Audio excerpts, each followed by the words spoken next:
Good day po sa mga visitors namin dito sa Teps TV at welcome pong muli. At meron po tayong sasagutin na isang question about sa GCash at Google. Okay? So, maaaring magkaroon kayo ng parehong problema nito or may kakilala kayo ay i-share lang ninyo po yung video nito kung nasa after natin masagot. So, bago po yan ay meron po akong schedule sa pag-upload ng mga bagong videos. So, tuwing Wednesday and Saturday po ng 8 a.m. So, kung may mga questions po kayo related sa GCash, loans, online lending apps, home credit, tala, etc. ay mag-comment lang po kayo sa video na ito.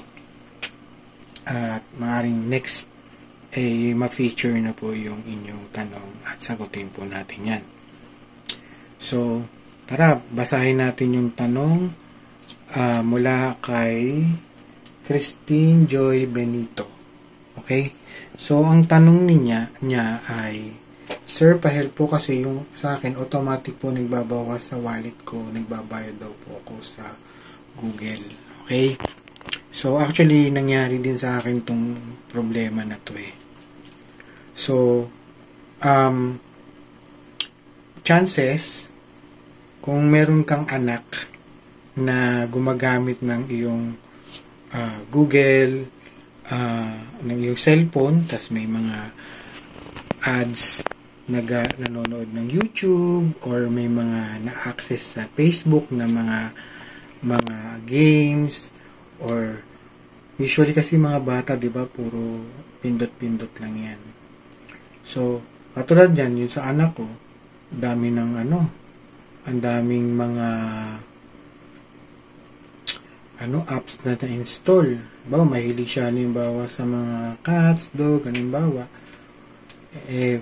Chances siya, pag na-install mo, meron na uli kayo makikita na mga ads na nagpapa-install naman ng iba pang mga ads na application or games na pwedeng related dun sa mga dati mong upload or new upload. So, nangyari nun, yung cellphone ko, ang daming mga games na naka-install.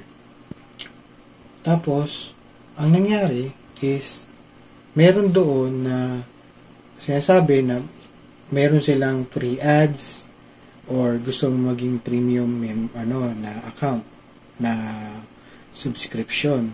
So, minsan, yung ating Google Play nakakonect yung payment sa GCash. Kasi pwede ka mag-pay via credit card or debit, 'di ba, ng bangko mo, or sa mga platform gaya ng GCash, PayMaya.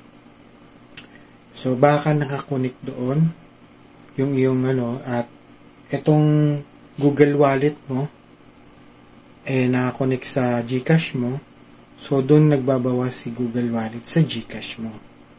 So, ang gagawin natin dyan, check natin kung saan galing yung nabawas na payment. Usually, may detalye naman yan sa email.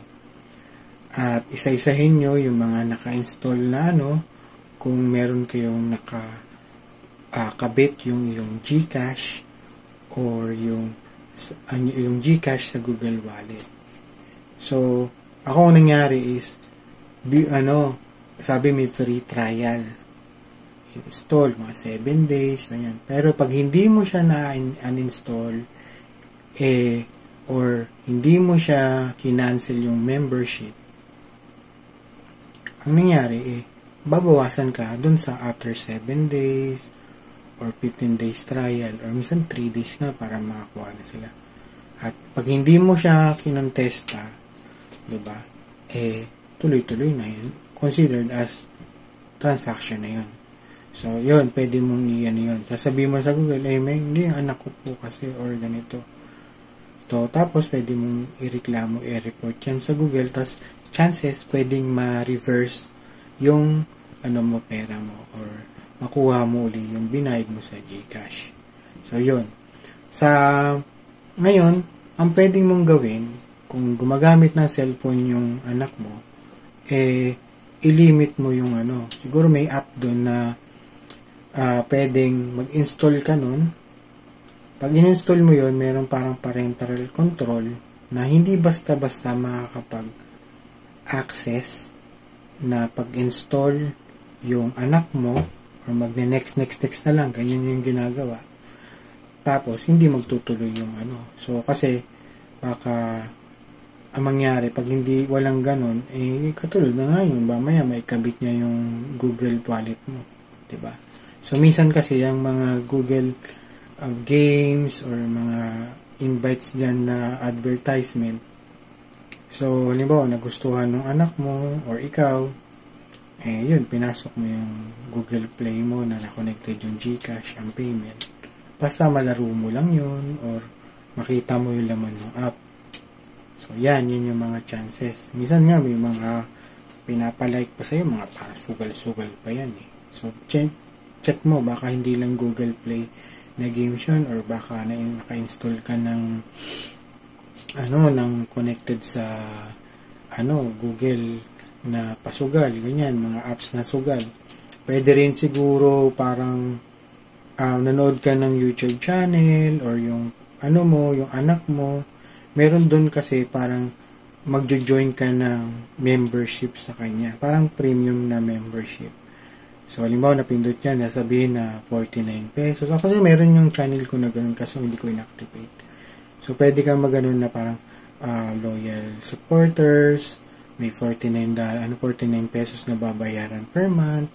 Meron namang next parang 500 pesos, yung isa naman 1.5, yung iba minsan 5,000. So may mga ganun. So double check nyo yan, ganyan. Or ang isa pang pwede mong gawin ay yung Google Play mo, dahil doon nagbabawas, i-remove mo yung GCash account mo. Diba? So para pag ni-remove mo yung GCash account, pag tapos maniningil, magpo-prompt yun, sasabihin, may subscription ka dito sa app na to, sa games na to, kailangan bayaran. Kaso hindi namin mabawas kasi wala naman na-connect na bangko or GCash, di ba? So, yan yung nakikita kong mga possible na pwede mong gawin para hindi ka na mabawasan sa iyong Google Wallet.